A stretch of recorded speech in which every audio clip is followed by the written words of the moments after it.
Let's start. So welcome everyone. So I am here with Graham Dixon. He is the director and creative force behind the Michael Chekhov Studio London in the UK. So welcome, Graham. Thank you. Welcome to this interview. So we are here to talk about your book that is coming out very soon, your first book, called The Master Key of Acting Freedom, getting ready for the theater of life. So it's a quite long title, right? In two parts that I'm sure have many meanings. So the first question I'd like to ask you is that, I mean, I've read most of the book, and I found very interesting that it's a mix of genres. So there's a novel. It's a novel, right? It's a story with characters. It's also self-improvement type of book, and of course acting techniques and method, and the methodology of the actor. So yeah, that made me wonder, so why did you brought all this type of style together, and what was your approach to it? Well, thank you, Eliot, very much for giving me the opportunity to talk about the new book, The Master Key to Acting Freedom.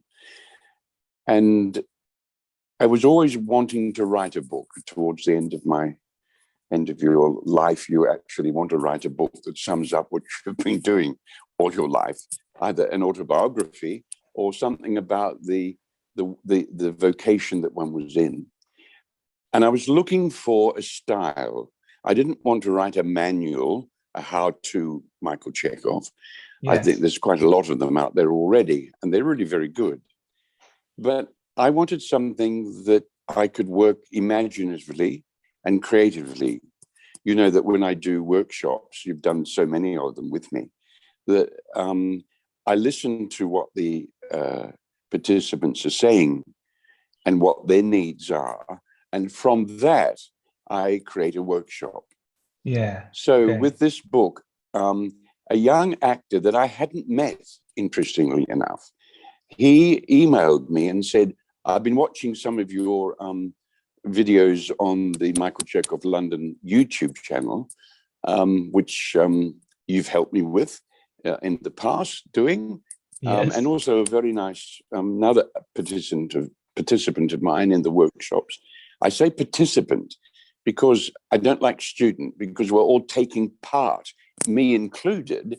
And without the people over the years being in the workshop, I would never have ever come up with some of the things, well, most of the things actually, that I've introduced in the book and have introduced in past workshops as well.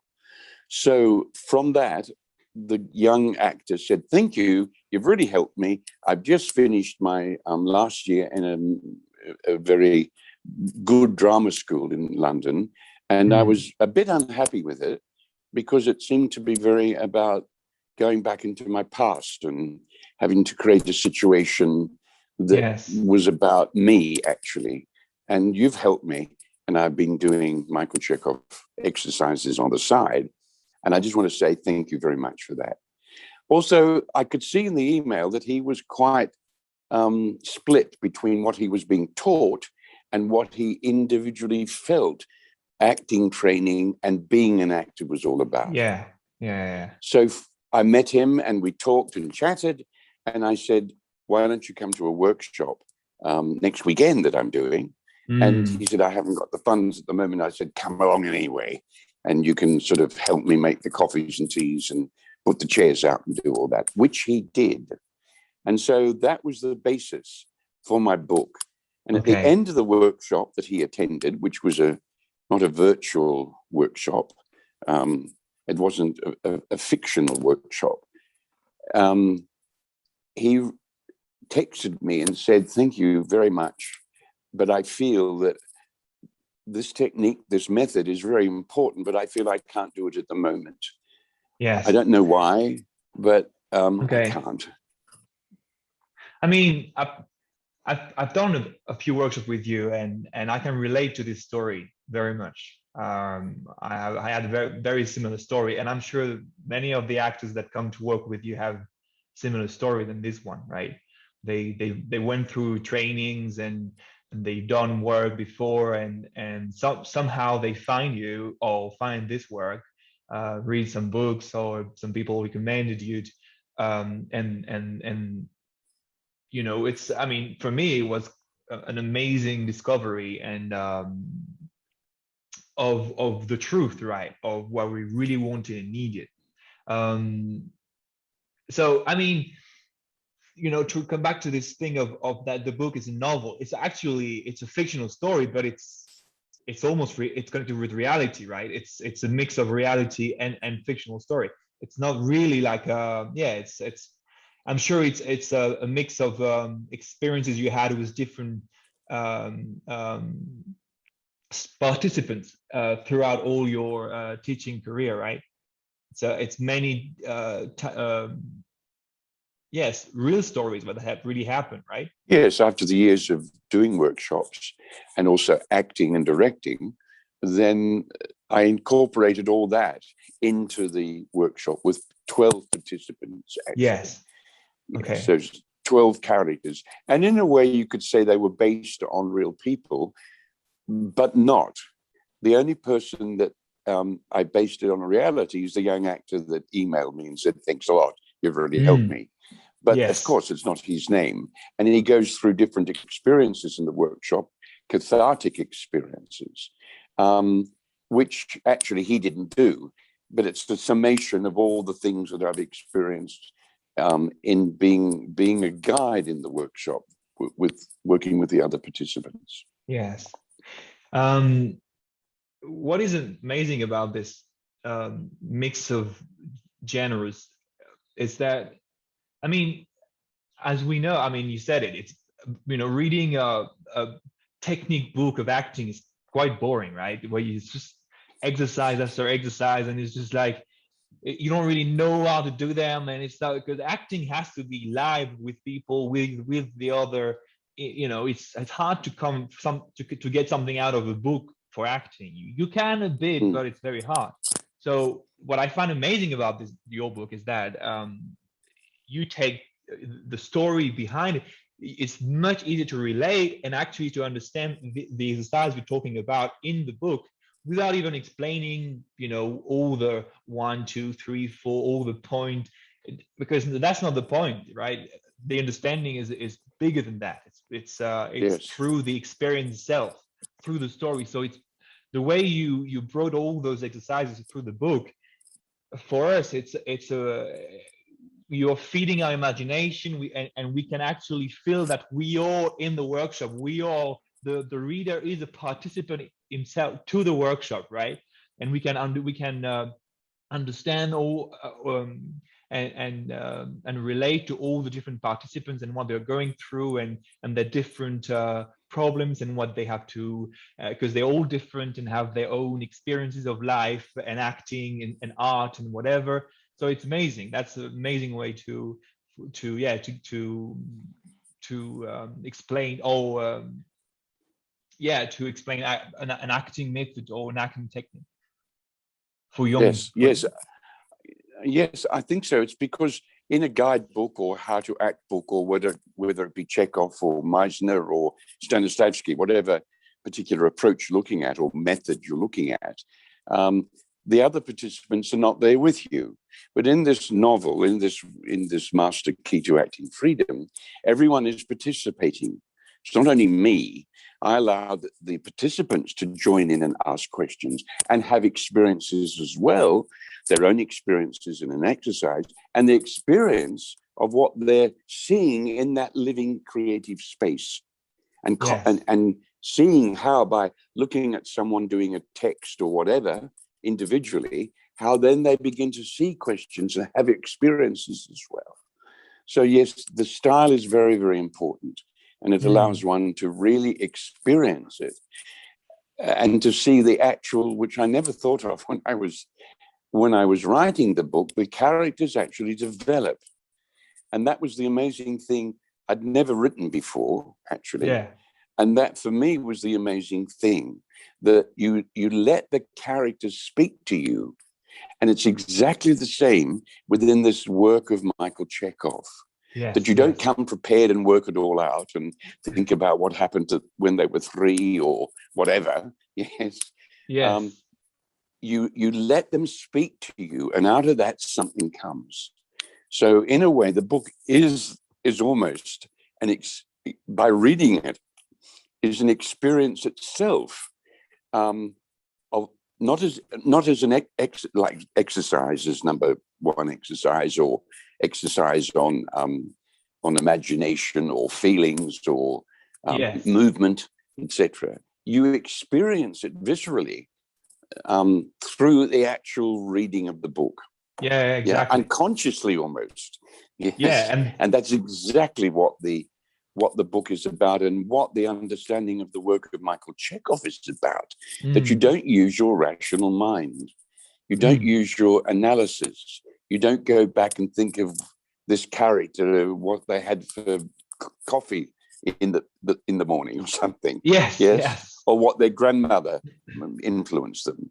You open yourself up to receive, and that's where the rational thought processes of how you actually open up. You open up to receive something. Yeah. You connect with something that already exists, right? We're not inventing any. I mean, we are in a way, but it's all everything is already there somewhere in a world around us, and then we connect. We are just the sort of as I say, receiver of all that. And this book and the way you've done the book is exactly that way, right? You just received it. Yes, exactly. And also 3/4 of the book, it's a 4-day workshop. Yes. Have I got the right fingers up? Yes. Yeah. It's a 4-day workshop. And the first 3 days of the workshop, from 10 o'clock till 5 o'clock, 6 o'clock, over those days, the first 3 days are not really exact Michael Chekhov exercises. It's only in the last day that I look at a particular series of exercises. Those people who know about the Chekhov work, their relationships to the air, although I don't think he's ever called it like that. And they are molding.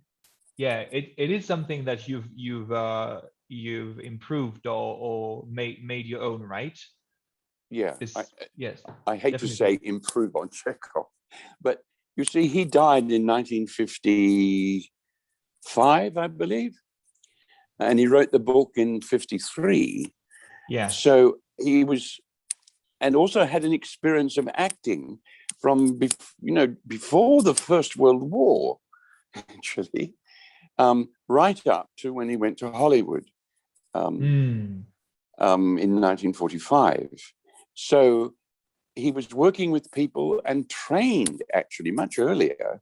So the younger people coming up, the next generation or two, do not have the same intuitive faculties.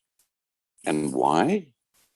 That generation of Michael Chekhov did have, because they've been influenced so greatly by the images themselves through cinema, through television, and now through social media and YouTube. Yes. They have a different, entirely different experience of that. So one has to do a lot of what I call pre-Chekhov exercises, because you've just do pure Chekhov exercises, like goes off the top of their head. Yes. So then you do the pre-Chekhov exercises, and you prepare them. Yes. It's like you prepare. Yeah, it's like you prepare the soil for the plant to come in. Definitely. Yes. Yeah. Without that, it's they're saying, what do you mean? Yes. Like the Chekhov idea of the creative higher self. Yes. Yes. Like, what's that about? It's such a conceptual, abstract term. How do you begin to experience something you've never experienced before? Yeah, it's funny because I've done all those workshops and I went through all those phases, and I remember very well at the beginning of the where I was asking you were asking all those questions because you can feel it's right, you can know that there's something behind those, but because we've been so influenced and the way we perceive the world is not it's not this way, or we are not prepared to understand all this, it's like we are attracted to it, we want to understand it, but we can't, and there's some, and it takes time for the mind and the Exactly. concept to bring all this together, and then say, oh, and there's many, as you know, those moments where you're like, oh, I got it, that's it, I got it, I can feel it, Yes. but it's a feeling, it's something you have to go through in. The experience of it, not just Yeah, information or facts or knowledge. Yes, you have to experience it. Otherwise, it stays as a concept. yes, We have to go from concept into actual experience. And then something grows out of that. It's like the character called Andy, the guy who wrote the emails to me yeah, in the book. At the end of the book, at the end of the workshop, he texts me and says, "Thank you, but I can't do this. However, I know that this is the way for me, but I can't yes, do it at the moment." yes, Yeah. there And you that was are, only a 2-day workshop that he attended. yes, In reality, this is a 4-day workshop. And so it takes time to come into a real experience, and time also to get away from this understanding out of the environment since, we could say, the Second World War, which was the whole Stanislavski thing, the method acting, that I've got to bring it out of me. I've got to find it within me first before I can give it. Yes. And so, in a way, you still are in that artistic understanding of what acting is. I've got to yeah, do it. I've got to feel it out of yes, myself. And if I don't do that, it's not true. mm, So then he says, but I know this is for me, but I'm not ready for it. And then he says at the end of the email, with reluctant open arms.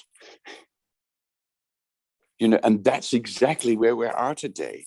yeah, We have to not just sort of do a university degree or a drama school and then we've ticked the box and we've got a diploma. This is a no, life's work. It's a vocation, which is a word you hardly hear today, actually. You hear profession, but it's called yeah, industry now. So in that sense, it takes time and you've got to experience. So the way that I give that 4-day workshop, and there's many there's young actors in it.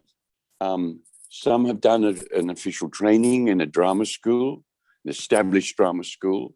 Others haven't. They've just done a lot of different workshops all over the place. yeah, Some have yeah, had professional experiences. Some haven't. There's a dancer, for example, who's danced and knows about physical theatre. There's a trainee director as well who comes to the workshop because she wants to begin to experience what it's like to be an actor, to yeah, have that inner experience. And then there's the drama teacher as well at a drama school. yeah, And there's a clinical psychologist as well who's read the book amazing, to the yeah, actor. And he's a clinical psychologist and thinks, golly, this is interesting. I can use this in my work. in my work, Those same yeah, principles and same method. And there's an Australian guy who's a bit of a doubter. And then there's a very witty chap called Tim. And you see the wit and the jokes are an actual facade for what he can't find and experience himself truthfully. So they all develop through the book. And at the end of the book, I find it really good, even though I wrote it myself. yeah, no, Because I mean, for sure, when I wrote it out of an imaginative sense that I was in a workshop with these 12 participants, that exactly, I yeah, was exactly, actually living you, that.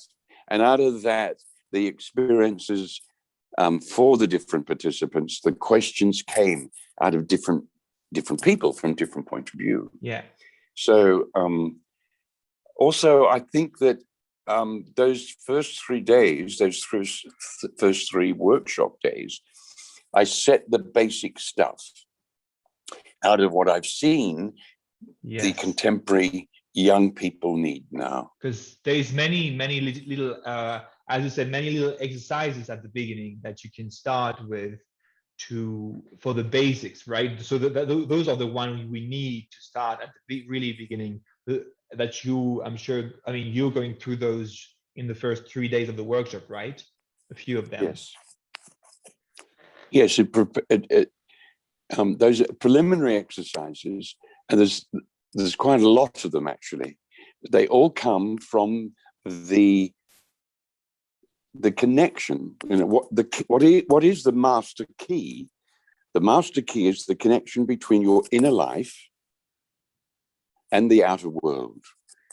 And in those two areas, there's another element, which is your physical body, your instrument. So inside your physical body, and I give them numbers. Yes. Because there's a lot of baggage with physical body. So what's the difference between? That is something that you really created, right? This is really yours, this number. I mean, we never heard that before. I've never heard that before in anywhere.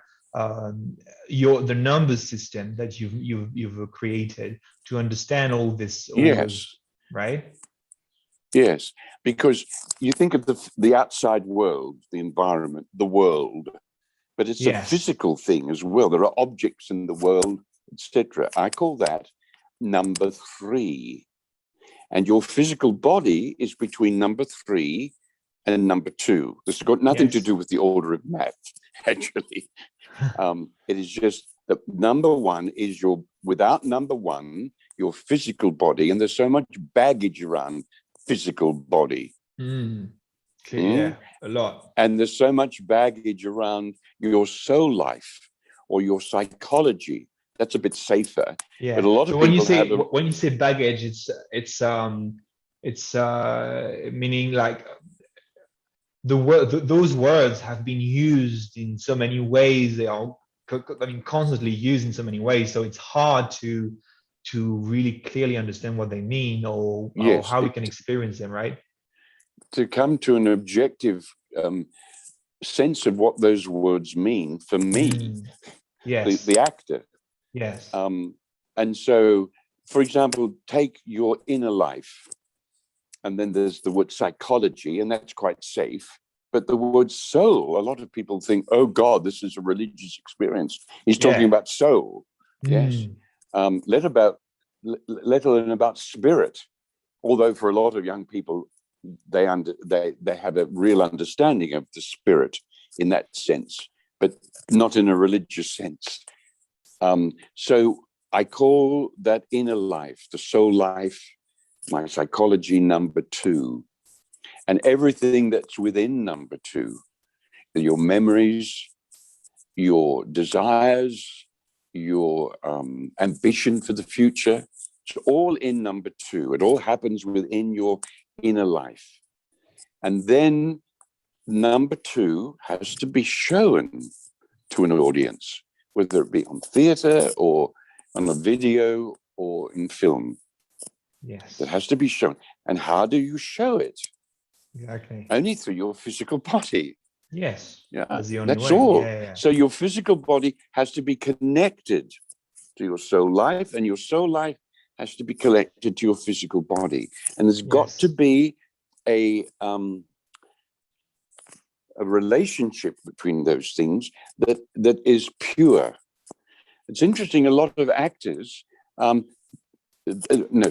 lot of people who are not actors do not understand that it's got to be like that.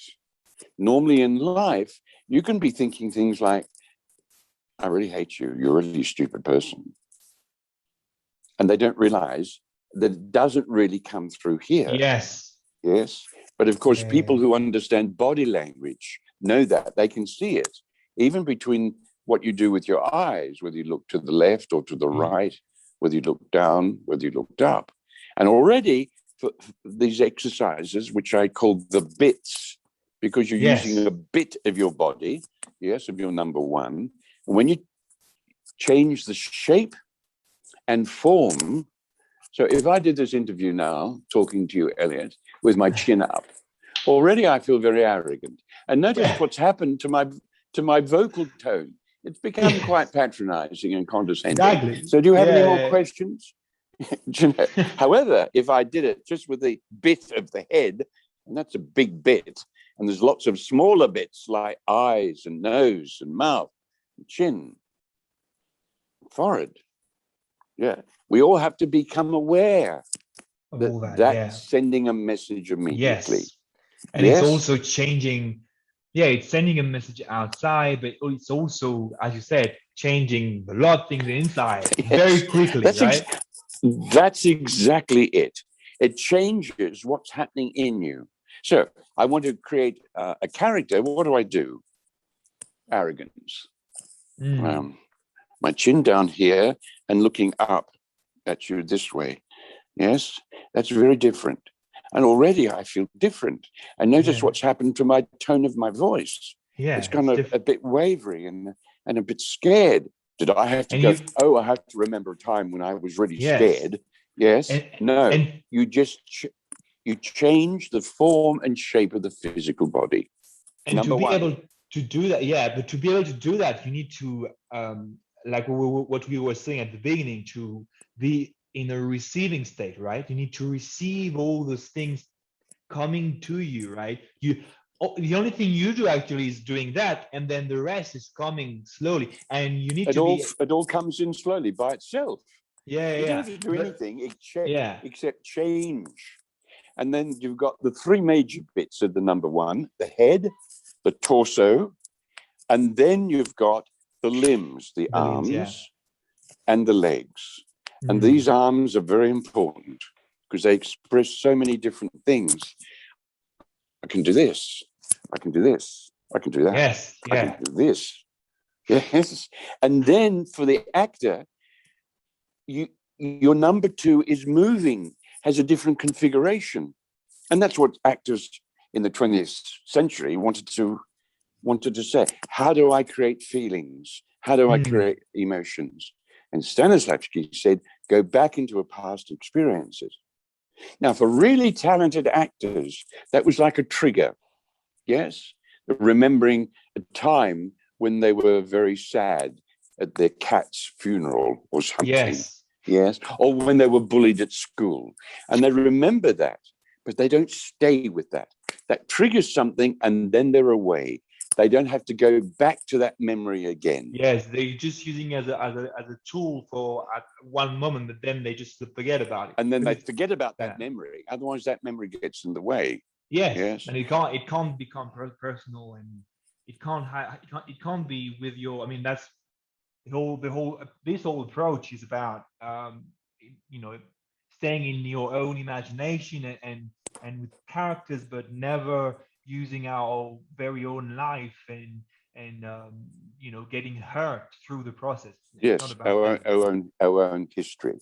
Yes. So that the master key is getting number one and number two connected, because you can have a thought or a feeling, and then that's got to be shown on number one to begin, or you change the shape and form of the physical body, and that affects number two. So it's not chicken and the egg, which comes first. They do this. That's the connection. Then what has to happen? You've got to give it out to the world. And also, the world can give you an impulse, like, oh my God, look at that. Oh, quickly, go. Yes? Yeah. Or so you've got many little exercise that allows all of those understanding, and it's all connected, right? All those ways, the sizes makes a very holistic understanding, right? It's a word you're using a lot, right? Holistic approach, right? It's all connected. It's everything's connected. There's nothing separate. Everything is. So I talk about the inspired acting, which Chekhov has talked about, but we go into that quite a lot to see. Then we look at the space which connects the inner world, number two, with the outer world, number one. And then we go into other numbers as well. number one, the physical body, number two, the inner life, number three, the world and everything in it. So impulses can come, and that's the most important thing. Where do the impulses come for you to act, for you to speak? Where do they come from? You've got to know, inside or outside. Does it come from the world? Like, look at that huge tree. You're receiving it from the world. And then we talk about number four as well, number five, number six, and number seven. So I'm not going to talk about that because people can read the book. That would be a long conversation if we would go a long conversation. Exactly. So I mean, it's amazing. There's so many things to get out of this book, and it's it's a life-changing book. I'm sure I mean, from my own experience, I know that I know very deeply that some people who's going to read this book, that's going to change their life.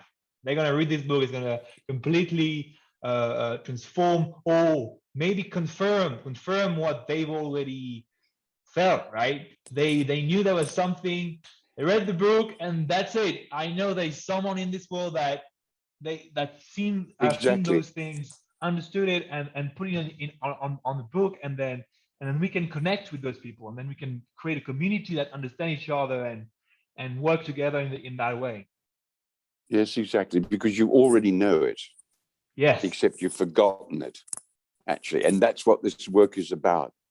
This confirmation, oh my God, yes, that's true. Yeah. You know? And that's what it's about, actually, that you already know it. It's already in you. I call it the real actor within you.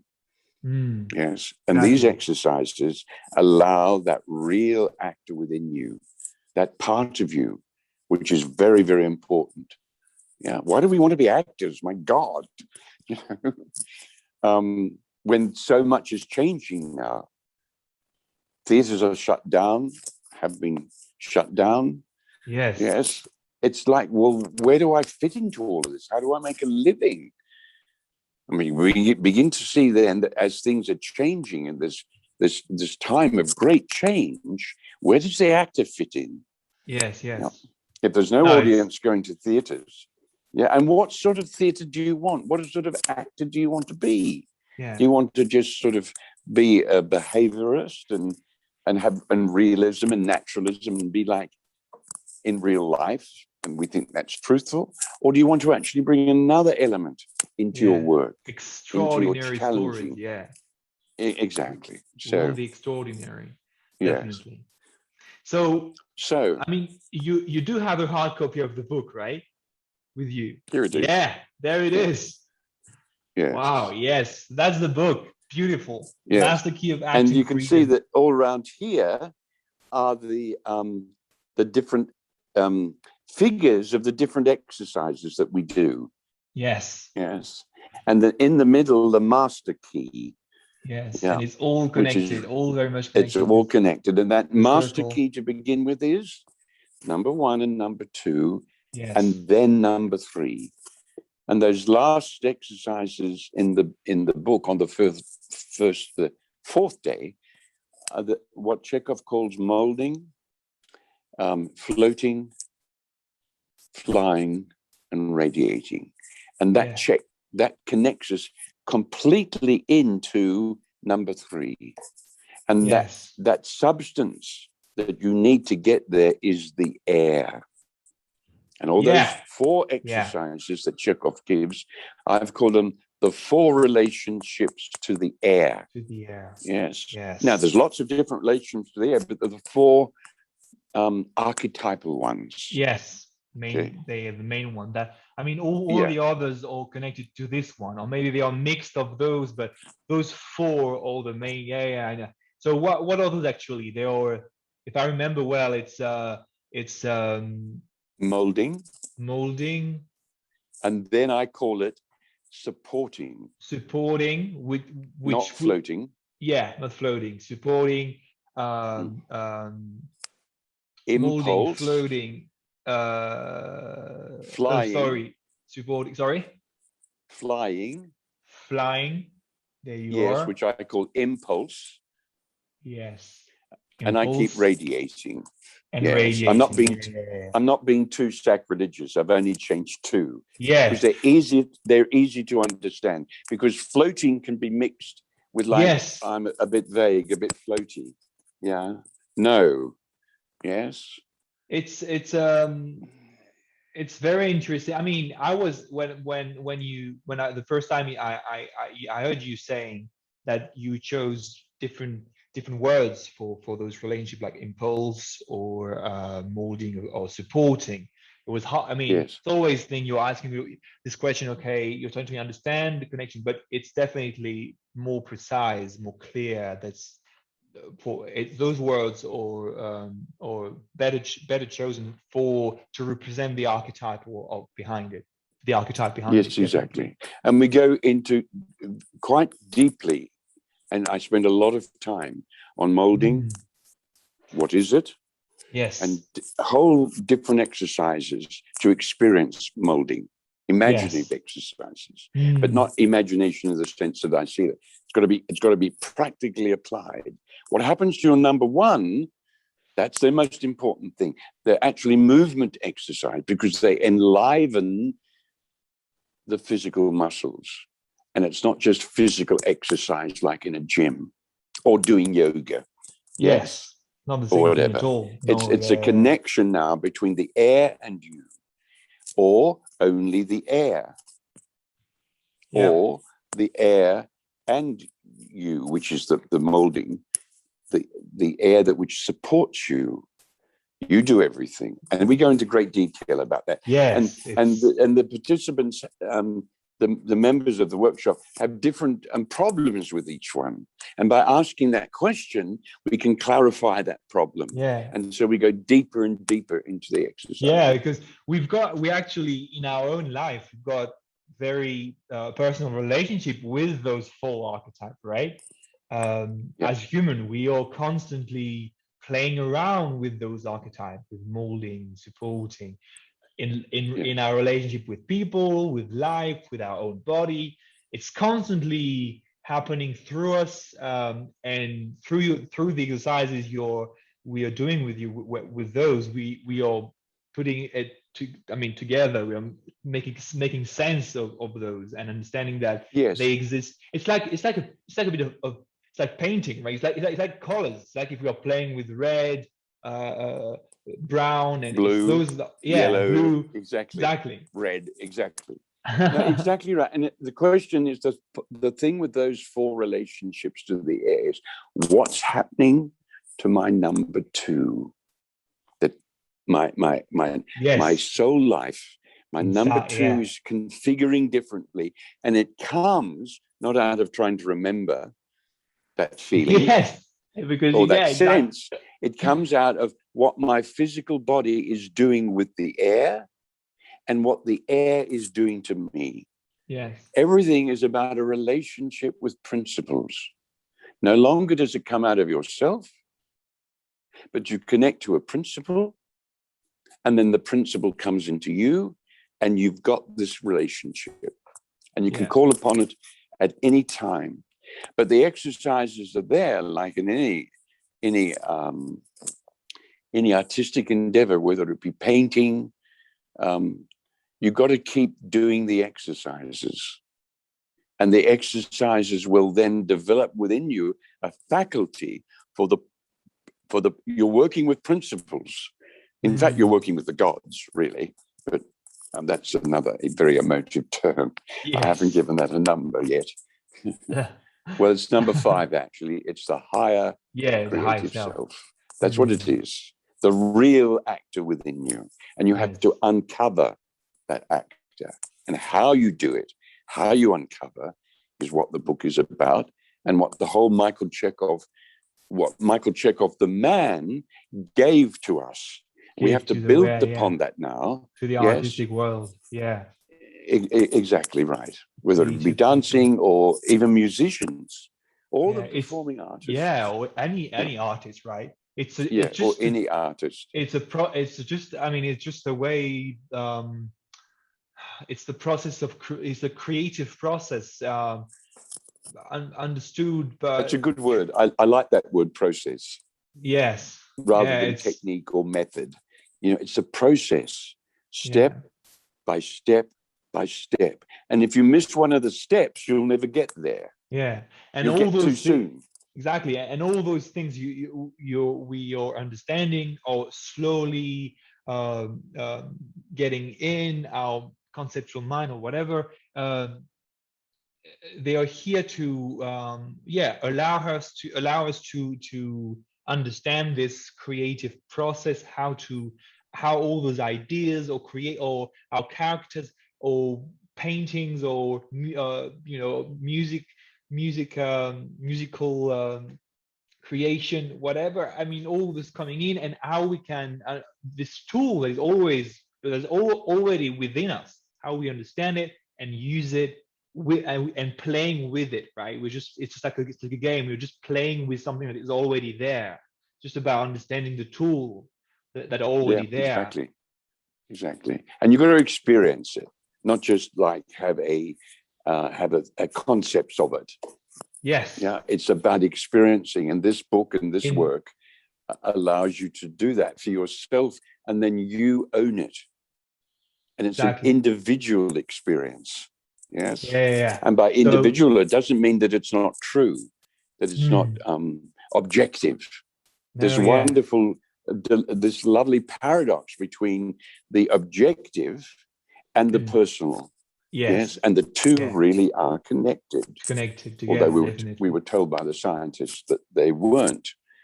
You couldn't have a feeling as a natural scientist. You had to observe it without feelings.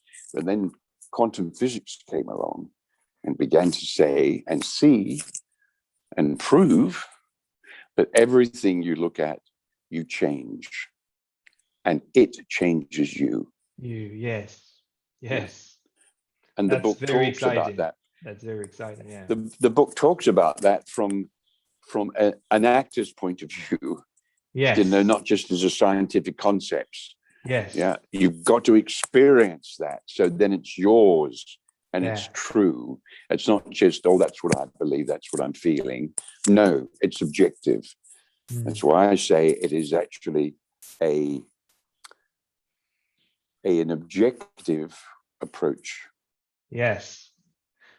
Amazing. So this book is gonna make a great change and a huge positive impact on the artistic community, on actors, on approach, in the future, what we're gonna create in the future and how we're gonna create it, and what where, and also it's amazing. We need that. We really need that, and it's going to be amazing. So I'm very, very glad and happy that you it's, I know how hard it is to write a book. It takes a lot of time and so much effort to make something amazing, and you did it.